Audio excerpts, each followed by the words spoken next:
Mañanero.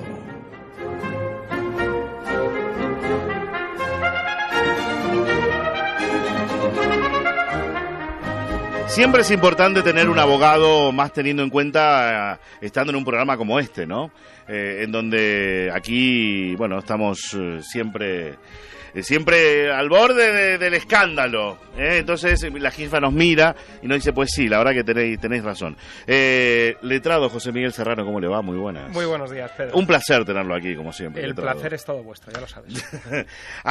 Antes de comenzar, y tenemos que ir rápido porque estamos fatal de tiempo, yo tengo un mensaje de un oyente que me escribió antes de ayer, que ahora lo voy a encontrar. Es lo que pasa siempre, ¿no? Que uno intenta encontrar el mensaje y no lo encuentra justamente. Aquí está. Bueno, hay un mensaje aquí que nos manda una oyente, no voy a decir el nombre, pero es un poco extenso. Entonces, yo lo que voy a hacer es leértelo rápidamente, pero después te lo voy a pasar. Vale, sí. A tu correo. Rebótamelo al correo. Sí. Dice, si se puede, pregunta para el abogado. Tengo una cuenta en un banco conjunto con otra persona. Esa persona ha pedido un crédito y una tarjeta de crédito. Dejó de pagar y el banco cargó el descubierto algunas cuotas. Ahora una empresa de morosos que ha comprado la deuda y no sabe la causa del descubierto me está reclamando el dinero, la mitad del descubierto en cuenta. En ese mismo banco tengo otra cuenta y me están ofreciendo créditos y tarjetas.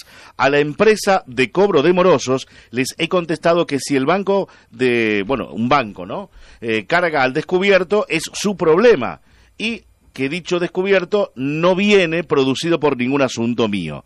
Han llegado a decirme que me habían demandado y yo les contesté que si me habían demandado nos veríamos en el juzgado. En resumen, que ni me han demandado ni nada. No consta en los filtros de morosidad. O sea, no consta ella en los filtros de morosidad.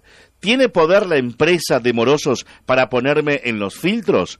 ¿Cómo puedo hacer para querellarme en caso de que lo hagan? Esa es la pregunta que te van a hacer. A esta oyente lo que hay que decirle es que bienvenida al siglo XXI, desafortunadamente, y sí que te voy a pedir que me rebotes el correo para poder contestarle convenientemente, porque es una respuesta compleja. Vale, correctamente. Bueno, ¿quién es quién en la justicia hoy tenemos aquí? Hoy traemos un tema un poco light. Hoy no hablamos de derecho material, vamos a tratar de que es un poco abstracto. La gente que acude, ya sea por obligación o por querencia, a un juzgado o a un despacho de abogados, sepa a qué se va a enfrentar. O la gente que interpone una denuncia o una demanda, muchas veces pues de aquella manera que todos conocemos, que sepa cuál es la maquinaria de la justicia y qué es lo que hace cada peón de la justicia. Creo que es interesante. Totalmente. Hay mucho desconocimiento en esto y por experiencia en el despacho los clientes muchas veces no saben quién es un procurador, no saben cuál es la función de un secretario judicial, no saben por qué tienen enfrente al fiscal que les está dando caña. Pues vamos a intentar desentrañarlo, si te parece. Por supuesto. Vamos a ver quién es quién, qué cara, qué nombre y qué función cumplen dentro de la justicia. Eso es. Comencemos, por favor. En primer lugar, jueces y magistrados. Todo el respeto del mundo a esta gente. Todo el respeto del mundo a esta gente y a todos los operadores de la justicia. Todos. Pero bueno, jueces y magistrados son quizá la cara más conocida junto con los abogados de la justicia y son los encargados de la función jurisdiccional, que se llama, ¿de acuerdo? ¿Qué significa la función jurisdiccional? Pues como su propio nombre indica, significa a través de la aplicación de normas, leyes, reglamentos, reales decretos, ordenanzas municipales, convenios colectivos, que los jueces sean los encargados de impartir justicia a la hora de resolver determinadas controversias. Va a haber dos partes en un juzgado, o en ocasiones, como puede ser por ejemplo una declaración de incapacidad, va a haber solo una parte, aunque enfrente se tenga el Ministerio Fiscal, ahora hablaremos de esto, y el juez es el encargado de resolver. ¿De acuerdo? ¿Diferencia entre jueces y magistrados? Pues digamos que son como dos escalafones dentro de la misma categoría. Y se diferencian sobre todo por la cantidad de tiempo que llevan ejerciendo la profesión. Jueces suelen ser de juzgados unipersonales, es decir, juzgados de primera instancia en lo civil, juzgados de instrucción en la jurisdicción penal, y magistrados suelen ser, o magistrados del Tribunal Supremo, que sería la tercera categoría, la más alta, y magistrados suelen ser de tribunales, de audiencias, es decir, son salas formadas por más de un juez, por más de un magistrado. Función principal, como decimos, la de impartir justicia, la de la función jurisdiccional, ¿de acuerdo? Nota muy importante. Jueces y magistrados en el ejercicio de sus funciones son independientes. Cada juzgado es un reino. Cada juez toma las decisiones de manera independiente y sin estar vinculado por un juez de escalafón de categoría superior, ¿de acuerdo?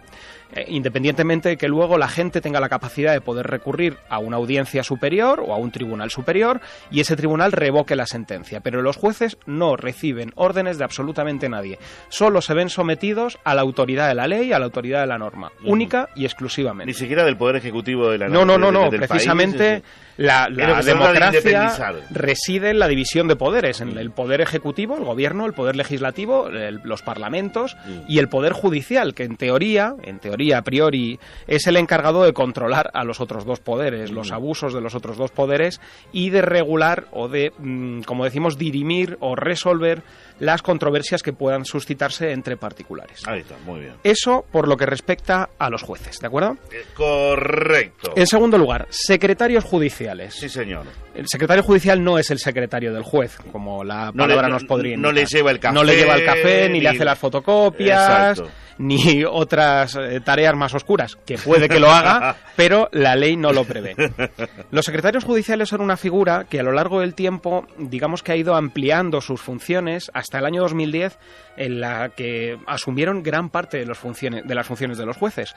Tradicionalmente, ¿cuál ha sido la función del secretario judicial?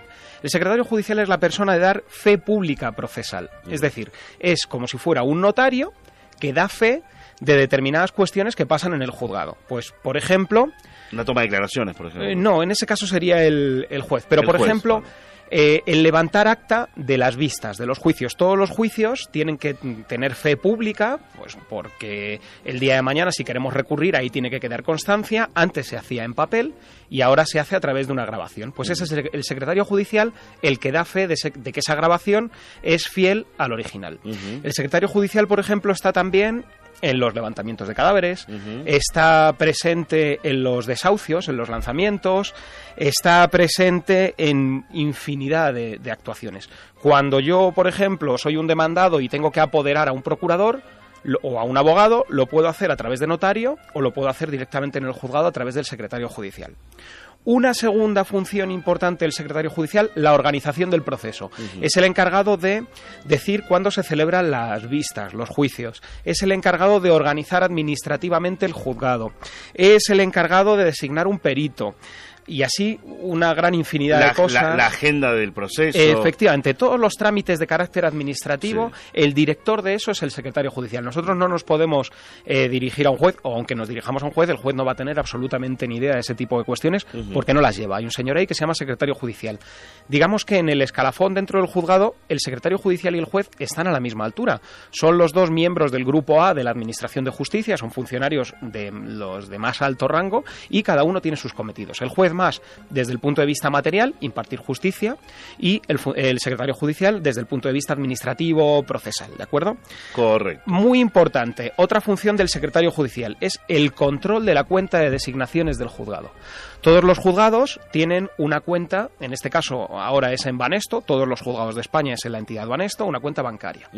Cuando hay una ejecución, cuando hay un embargo, esas cantidades, antes de pasar a la persona que las tiene que percibir, pasa a la cuenta de consignaciones del juzgado. Pues es el secretario judicial el que se encarga de verificar la cuenta de consignaciones, el que emite lo que se llama mandamiento de devolución, que es el folio que se entrega para que la persona acreedora de la cantidad pueda ir al banco a cobrarlo. Esas son las funciones principales del secretario judicial. Tiene muchísimas más, ya te digo que con el tiempo se van ampliando, le van dejando al juez casi exclusivamente la función jurisdiccional, pero las principales son estas. Una tercera figura muy importante y que además provoca mucho enfado en mis clientes y supongo que en el común de los usuarios de la justicia, el Ministerio Fiscal. El Ministerio Fiscal es un señor que tú tienes sentado allí, que ni te conoce de nada y en principio la historia ni le va ni le viene, pero ves cómo te está dando caña y ves cómo te condena y ves cómo cómo te acusa y ves cómo la jurisdicción penal en muchas ocasiones pide cárcel. El Ministerio Fiscal no está ahí por gusto. Porque sí. No está ahí por gusto. El Ministerio Fiscal es dependiente del Poder Ejecutivo ahí sí que depende el Ministerio Fiscal. Bueno, depende del Fiscal General del Estado. El Fiscal General del Estado es propuesto por el Ejecutivo, entonces hay una dependencia jerárquica y, a priori, el Ministerio Fiscal tiene también varias funciones.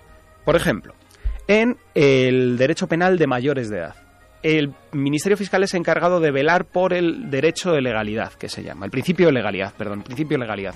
¿Qué significa en la práctica? Que es independiente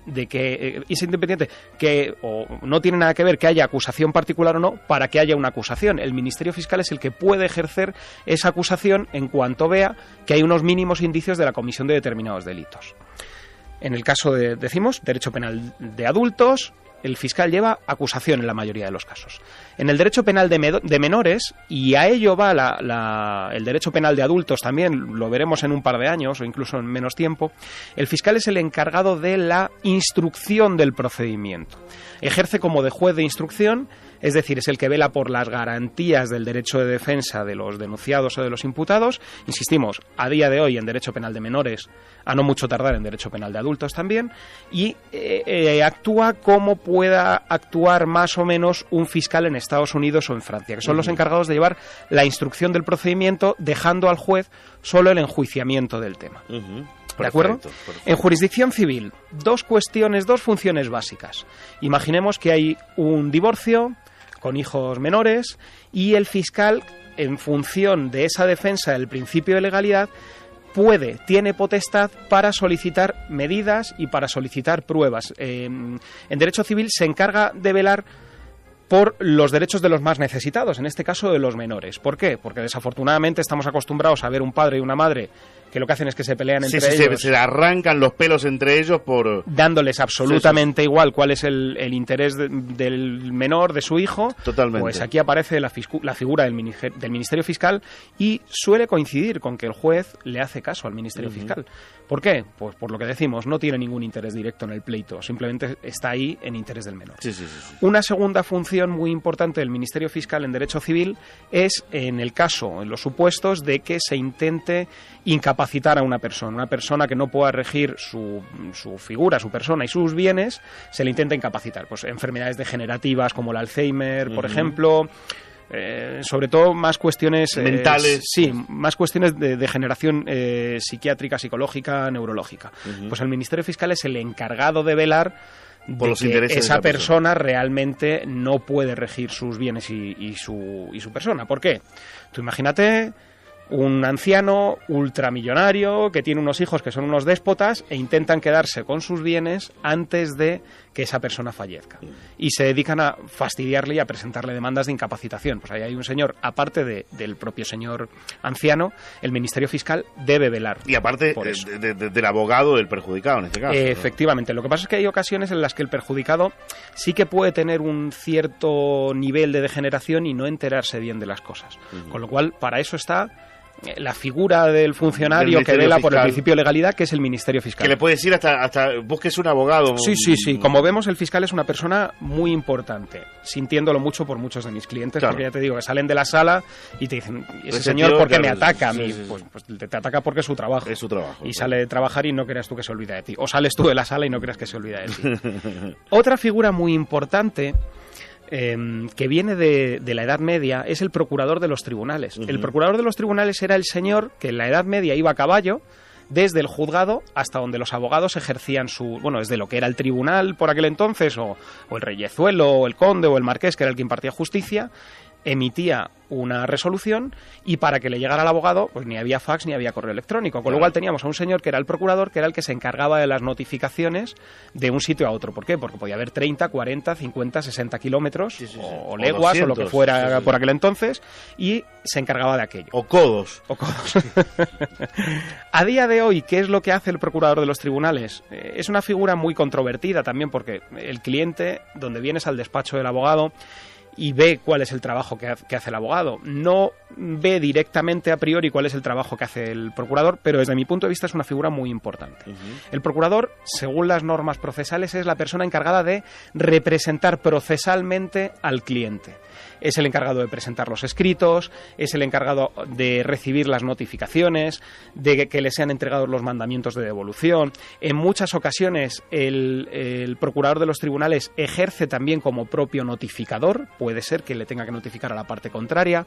Es una figura muy, muy importante. Yo tengo el despacho en Madrid, llevo temas en Cartagena, llevo temas en Logroño, llevo temas en Burgos, en Barcelona, y no voy a estar yéndome hasta Cartagena, Burgos, Logroño o Barcelona a presentar escritos. Yo le envío por correo electrónico al procurador encargado de la representación allí, y el procurador es el que se encarga de todas las tareas administrativas. ¿De acuerdo? Perfecto. Figura muy importante. El perito. ¿Qué es un perito? El perito. Un perito es aquella persona que tiene especiales conocimientos en una materia y que sirve de apoyo tanto a abogados como a jueces como al Ministerio Fiscal. ¿Por qué? La temática que se puede suscitar en controversias judiciales es diversa, pues desde unos vicios constructivos, unas humedades, artificios financieros que se hayan hecho en cuentas bancarias. Yo soy licenciado en Derecho, puedo tener cursos en distintas materias, pero no soy experto en todo. Ya me gustaría ser un Da Vinci o... Claro, puede haber peritos calígrafos... Por ejemplo, o peritos de la construcción, peritos economistas... Cuando hay algo que no queda claro a través de las normas de justicia material, hay que acudir a la persona que tiene esos especiales conocimientos. ¿El perito quién lo paga? Lo pagan las partes, ¿de acuerdo? Muy importante. ¿Quién lo acaba pagando? La parte perdedora. Eso es, en concepto de costas, en concepto de responsabilidad civil. La figura del perito es muy, muy importante y daría para muchísimos programas, sobre todo trayendo peritos porque tienen muchísimas anécdotas. No, historias debe haber ahí para aburrir. Muchísimas anécdotas. Otra figura muy importante y que además levanta mucha polémica también, la figura del testigo. Hombre. El testigo es la persona que ha tenido conocimiento directo de los hechos que se enjuician. Hay una serie de circunstancias. Bueno, todo el mundo tiene la obligación, porque es una pregunta que recibimos muchas veces en el despacho, todo el mundo tiene la obligación de asistir como testigo a un juicio cuando sea llamado. Si no, nos arriesgamos a que nos detenga la policía por orden del juez y nos pongan directamente en sala, además de que nos pongan una multa de hasta 5.000 euros. Con lo cual, señores oyentes, si ustedes son citados como testigos, tienen la obligación de acudir. En jurisdicción civil, un testigo tiene la obligación, bueno, en todas las jurisdicciones, un testigo tiene la obligación de decir verdad, porque si no, podría ser acusado por un delito de falso testimonio que tiene pena de cárcel.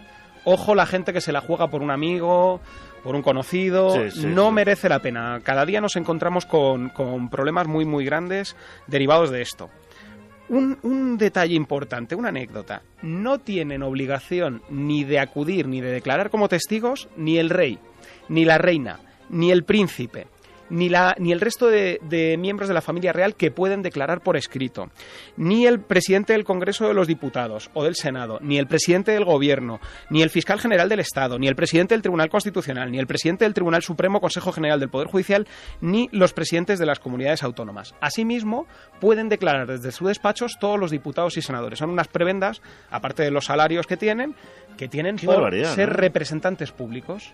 Se entiende que es una figura que tiene especial protección. Ojo, estamos hablando como testigos, ¿de acuerdo? No como imputados o procesados. Efectivamente, estaríamos hablando de testigos. Como testigos. Eso es. Tampoco tiene la obligación de declarar en jurisdicción penal los parientes del procesado en líneas directa, ascendente o descendente, es decir, hijos, nietos, padres, abuelos, ni su cónyuge o persona unida por análoga relación de afectividad, una pareja de hecho, ni los hermanos. Se entiende que lo que se protege aquí es unas relaciones familiares y que en el lazo futuro, de sangre. Eso es. No tienen obligación de declarar. En todos los juicios penales, cuando es una persona de estas la que va a declarar, el juez hace la advertencia. Que sepa usted que en virtud del artículo, no quiero meter la pata, creo que es 410, 416 de la Ley de Enjuiciamiento Criminal, no tiene usted la obligación de decir, no tiene usted la obligación de declarar. De hablar. Sí. Vemos, por ejemplo, en el caso de José Bretón, fueron citados a declarar sus padres, los padres se negaron a declarar. No pueden ser imputados por un delito de obstrucción a la justicia, como sí podría ser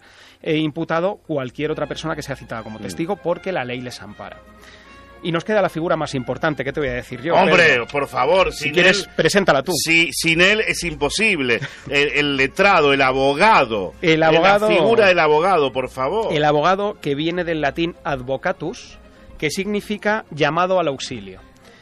En sus inicios, la figura del abogado era la persona que ayudaba. A día de hoy, excepto el que está a este lado del micrófono, el resto de abogados se dedican a liar, se dedican a enredar, se dedican a decir palabras absolutamente ininteligibles. A embarrar la cancha. Efectivamente, no. A decir verdad, los abogados se encargan de la defensa técnica, somos los que nos llevamos todos los sopapos, todos los tortazos de los jueces, los tortazos de los clientes, los tortazos de los proveedores, de los acreedores y de absolutamente todo el mundo. Y esto es lo que podemos decir de quién es quién en la justicia. Se podría ampliar muchísimo más, pero ya sería meternos en un barrizal curioso. Mira, la temporada, José Miguel, que viene es larga. Es muy larga porque vamos a tenerla de 10 meses. Así que fíjate las cosas que vamos a tener que hablar. Bueno, te pediré el doble de lo que te estoy pidiendo ahora, es decir, nada de nada. El doble.